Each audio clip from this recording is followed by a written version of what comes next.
Sa isang zoo malapit sa Tokyo, Japan, isang munting unggoy ang hindi inaasahang umani ng pagmamahal at atensyon mula sa buong mundo.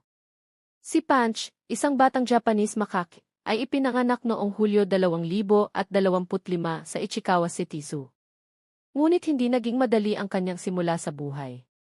Ipinanganak siya sa isang panahon ng matinding init at hindi natanggap ng kanyang ina ang pagtulong sa kanya, isang pangyayaring hindi bihira sa mga primate, lalo na kung ito ang unang anak at nakakaranas ng stress o kakulangan sa karanasan.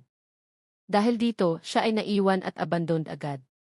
Ang mga bago silang na unggoy ay likas na kumakapit sa ina para sa init, seguridad at nutrisyon.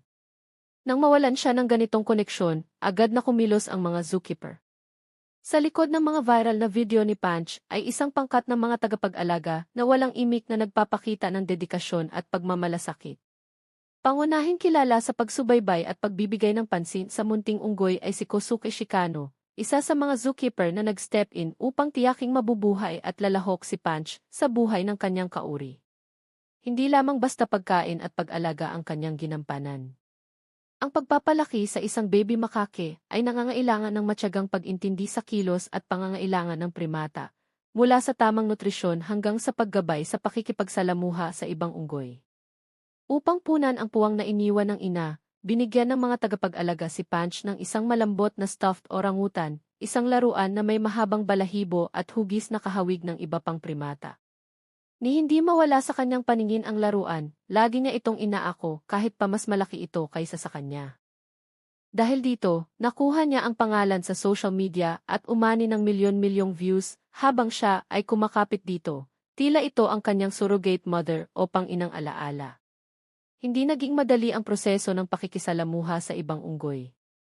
Dahil sa kawalan ng ina at ng normal na social behavior, minsan ay nawawala si Punch sa grupo habang sinusubukan niyang maunawaan ang mga social cues. Ngunit unti-unti, sa pamamagitan ng maingat at pangunawa na paggabay ni Shikano at ng iba pang tagapag-alaga, nagsimulang tumugon sa kanya ang ibang miyembro ng troop. May mga sandali pa ring hirap, ngunit may mga pagkakataon ding ipinapakita ng mga unggoy ang mga hakbang ng pagtanggap. Sa isang labis na nakakakilig na sandali, may na-capture na video kung saan niyakap ni Punch ang isang mas matandang unggoy, isang maganda at malakas na senyales ng pagtanggap. Ang kwento ni Punch ay hindi lang basta mga video ng unggoy na may cute na laruan.